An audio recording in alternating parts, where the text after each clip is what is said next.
రేపటి నుంచి work from home కదా అని చెప్పి హ్యాపీగా పడుకున్నారు. కానీ పొద్దున్న లేచి చూసేసరికి వాళ్ళ జాబ్స్ పోయాయి. మిమ్మల్ని అందరినీ తీసేస్తున్నామని చెప్పి చాలా ఈజీగా ఒక మెయిల్ పెట్టేశారు. వాళ్ళ సిచ్యువేషన్ ఎలా ఉంటుందో ఒక్కసారి ఊహించుకోండి. వాళ్ళ మీద డిపెండ్ అయ్యి ఫ్యామిలీస్ ఉంటాయి, వాళ్ళకి ఈఎంఐస్ ఉంటాయి, చాలా రెస్పాన్సిబిలిటీస్ ఉంటాయి. ఇంత సడన్గా ఇలాంటి ఒక డెసిషన్ తీసుకుంటే దాంట్లో జాబ్ చేసే వాళ్ళ పరిస్థితి ఏంటి? ప్రస్తుతం మెటాలో లే ఆఫ్ స్టార్ట్ అయ్యాయి. ఆ సంస్థ లే ఆఫ్ చేయడం స్టార్ట్ చేసింది. ఫస్ట్ అక్కడ జాబ్ చేసే వాళ్ళందరికీ కూడా వర్క్ ఫ్రమ్ హోమ్ చేయాలని చెప్పింది. సడన్గా లే ఆఫ్ మెయిల్స్ పంపిస్తుంది. సో దీని గురించి నెట్టింట్లో పెద్ద రచ్చ జరుగుతుంది. ఫస్ట్ ఏం చేస్తుంది మెటా?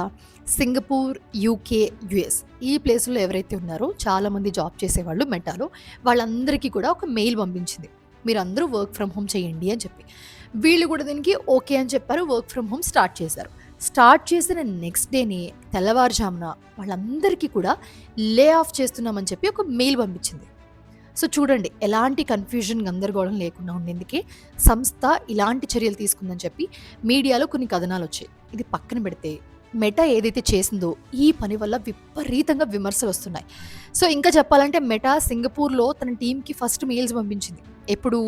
పొద్దున్నే 4 గంటలకి, అంటే ఇండియన్ టైం ప్రకారం చూసుకుంటే అర్ధరాత్రి 1:30కి మెయిల్స్ వచ్చాయి వాళ్ళందరికీ. సో పొద్దున్న లేసి ఆ మెయిల్స్ చూసుకోగానే వాళ్ళ సిచ్యువేషన్ ఎలా ఉంటుందో ఒకసారి ఊహించుకోండి. సో ఈ తొలగింపులన్నింటికీ ముందే ప్రపంచవ్యాప్తంగా దాదాపు మెటాలో 78,000 మంది పనిచేస్తున్నారు. ప్రస్తుతం 10% అంటే దాదాపు 8,000 మందిని తీసేసింది. ఇందులో ఎక్కువగా ఇంజనీరింగ్ అండ్ అలాగే ప్రొడక్ట్ బృందాలు ఎక్కువగా ఎఫెక్ట్ అయ్యాయి. తీసేసిన వాళ్ళలో ఎక్కువ వీళ్ళే ఉన్నారు. సో ఈ ఇయర్ చివరిలో కంపెనీ మరికొన్ని లే ఆఫ్స్ కూడా చేస్తుందని చెప్పి టీం చెప్తూ ఉంది. సో దీంట్లో ఎవరిని తీసేస్తారు అనేది ఇంకా ఐడియా లేదు. సో సడన్గా వాళ్ళు కూడా మెయిల్స్ వచ్చే ఛాన్స్ ఉంది. అండ్ ఇంకొక విషయం కూడా ఉంది. దీంట్లో పనిచేస్తున్న 7,000 మందిని ఏ విధుల్లోకి షిఫ్ట్ చేస్తున్నట్టు మెటా హెచ్ఆర్ చీఫ్ జానెల్లీ గిల్ ఇప్పటికే చెప్పారు. సో షిఫ్ట్ చేసిన తర్వాత వాళ్ళ పరిస్థితి ఎలా ఉంటుందనేది కూడా మనం చెప్పలేం. సో ఎవరైతే మెటాకి సంబంధించి లేకపోతే అనుబంధ సంస్థలో పనిచేస్తున్నారో కొంచెం జాగ్రత్తగా ఉండండి.